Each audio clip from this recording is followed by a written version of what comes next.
Hello, Spiritual Awakening Monthly. It's Megan Parker Quinn. We are here with week 1 of meditation. I feel like I always need to be doing something before I start, so I think I'm gonna sage. Renee talked about in her video about how to use meditation and what it's there for, and that's an incredibly powerful thing.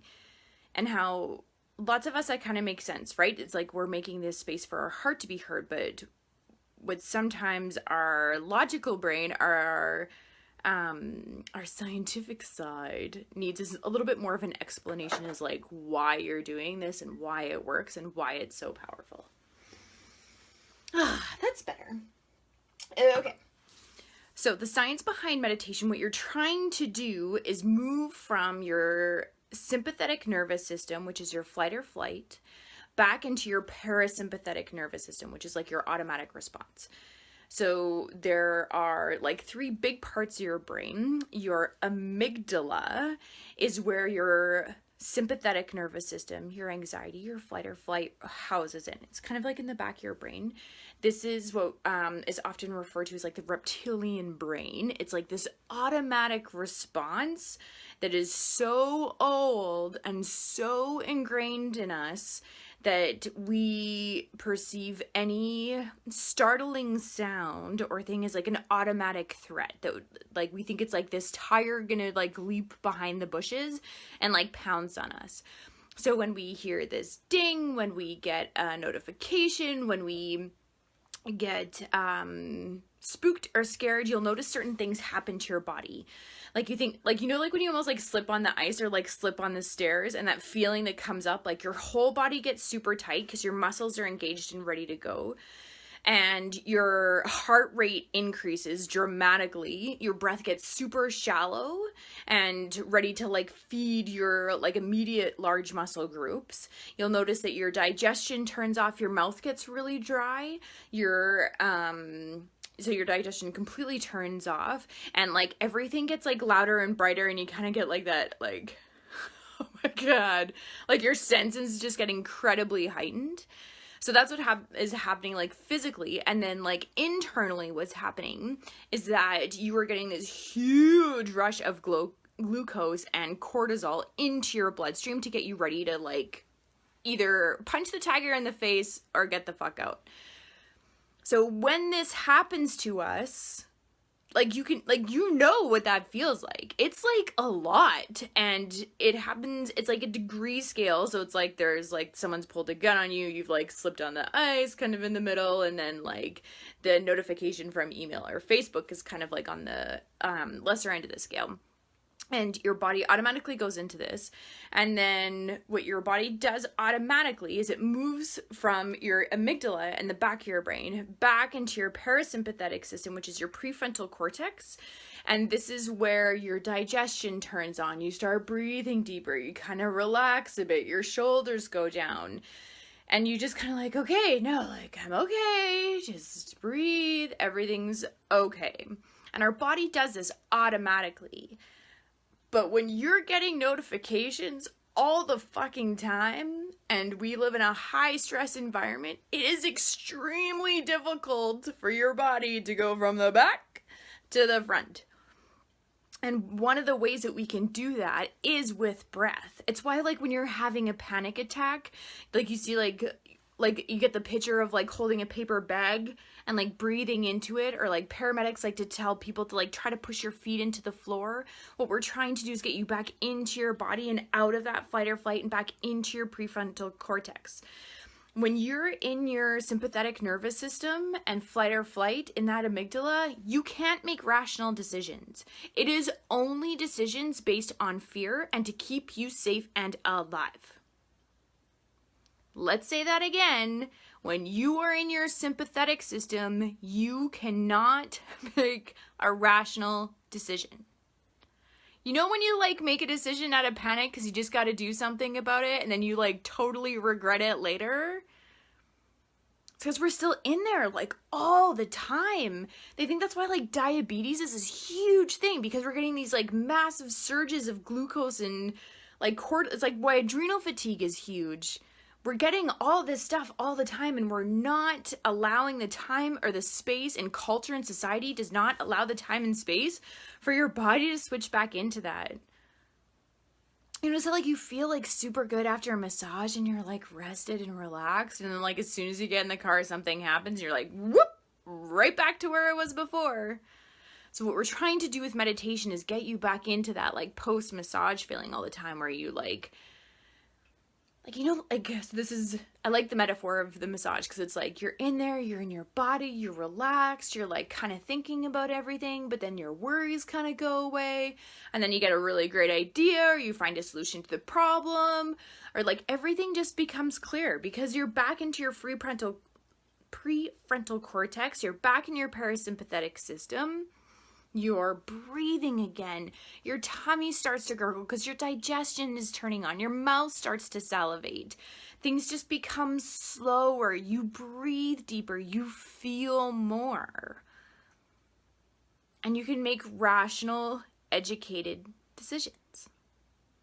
This is why like lots of people say like when you meditate, you can't make a wrong decision. You can't make a wrong move. Because you're in like a rational thought process part of your brain. This is like the wise old owl. It's right where your like third eye is, getting you into your intuition. Like all this shit's connected. And so, but it's like when we start meditating, why we start doing it is because it's like we know everybody's like, oh, you need to meditate. Everybody that's great meditate. Everybody that's successful meditates. But like we sit down and then we're like, oh my God, how do I not think anything?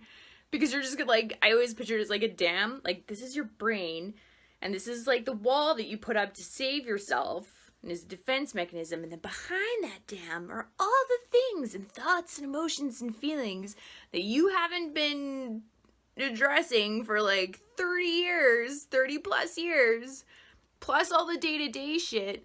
And then you sit down and you kind of like crack open that dam by allowing all those thoughts and feelings to come in. Like what happens? It's just this huge rush of like everything, and it's not calming at all. It's horrible. And you're like, so then your body is like, well, when I sit down to meditate, this is what happens. But the thing with meditation, and I think the thing that people don't talk about enough, is that it's a practice and it has a compound effect. So that when you can integrate meditation into your daily routine in life, not even daily, just like more often, that when you're doing that, all like that initial rush becomes less and less each time. So it's just like this slow trickle, and you can actually like enjoy the view instead of thinking like you're gonna drown from it.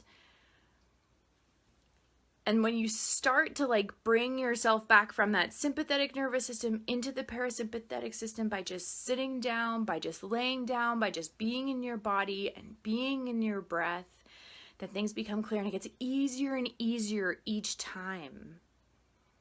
And then you can find yourself with more awareness and more insight. It's like if you're like in the rat race of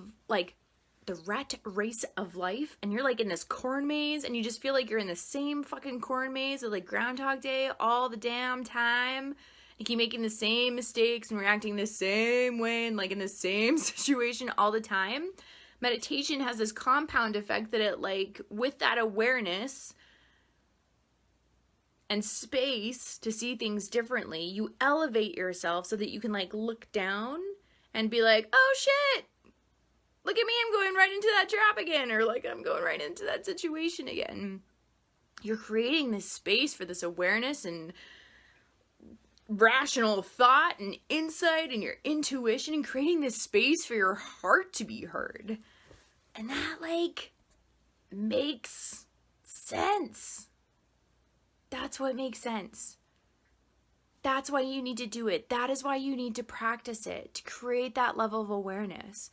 And then like once you put it into more of a practice or a routine for you, that when you do this, all of a sudden you'll be like, holy shit, I did like not freak out about that, which I like usually do. Or you'll be in a repetitive situation and you'll be like, this is like not about me. Or like, holy shit, this is like some serious shadow work I need to deal with. But it's finding a way that meditation works for you, that you respond to your body. So allow yourself for the whole month this time and experiment and practice all these different things to find the thing that works best for you. What works amazing for Renee is not going to work for me, which isn't going to work for you guys, which is all these different things. But the simplest thing and the easiest gift and the freest thing on the fucking planet that you can do for yourself so that you can teach others in your family, in your household that you are surrounded by this incredible, like, I just feel it's like this like secret thing that shouldn't, it's like this ultimate superpower that when you start to integrate it, realizes how much it affects your entire life. Your entire life. You'll be healthier than you ever have before. You'll start to sleep better. You'll start to poop regularly again. You'll get a full night's sleep. You won't be in an anxious state all the time. You'll actually want to leave the house and go see your friends. You'll make rational decisions with your money when it comes in. You'll be more mindful of the time that you spend with your children and your spouse. You'll have more of awareness of what your purpose and dharma is in life. You'll make more rational decisions when it comes to food and what you need. You'll start to listen to your body. Your body will feel lighter, your heart will feel lighter, and your mind will be more clear. Like, I don't know, I get so passionate about this because I don't. You have to find a way to integrate this into your life. If anything, you are worthy of the time and space for breath, to breathe. Create that space for yourself just by getting into your breath. I'll show you how it works. So you guys, because I'm getting all excited, and you guys are probably getting all excited in a very anxious state, so it's like, being in that is like you are in your sympathetic mode. And I want you, we're going to do 3 breaths together, and we're going to do them in a square. We're going to inhale through our nose to the count of 3. We're going to hold our breath for the count of 3. We're going to exhale through our mouth for the count of 3. And then we're going to hold the exhale for the count of 3. So you're forming a square. We're going to do this 3 times together, but I want you just to take a moment to notice how you feel. What's going on? Where are you in your body?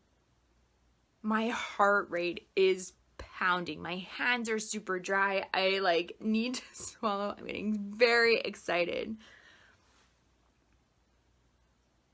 And when you breathe in, I want you to put one hand on your heart and one hand on your belly.